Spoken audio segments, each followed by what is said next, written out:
இந்த ஆட்சியாளர்கள் நாங்கள் ஆட்சிக்கு வந்தால் புதிய ஓய்வூதியத்தை ரத்து செய்வோம் என்று சொன்னார்கள். ஆனால் குழு போடுவோம்னு சொல்லல.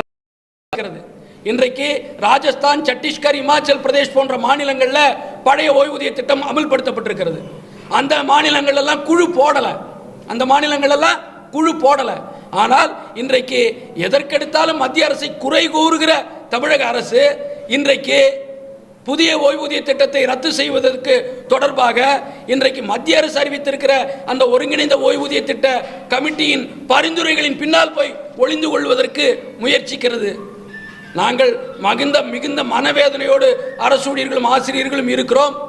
2026 சட்டமன்ற தேர்தலில் நிச்சயமாக எங்களுடைய ஆதங்கங்கள் எங்களுக்கு துரோகம் செய்ய தமிழக அரசு நினைத்தால் நிச்சயமாக 2026 சட்டமன்ற தேர்தலிலே அரசு ஊழியர்கள், ஆசிரியர்கள், ஓய்வு பெற்றவர்கள், எங்களுடைய உற்றார் உறவினர் ஆகியோருடைய வாக்குகள் அரசுக்கு எதிராக போகக்கூடிய மனோநிலையில் அரசு ஊழியர்களும் ஆசிரியர்களும் இருக்கிறார்கள் என்கின்ற தகவலை மாண்புமிகு தமிழக முதல்வருக்கு இந்த பத்திரிகையாளர் சந்திப்பின் வாயிலாக தெரிவிக்க விரும்புகிறோம்.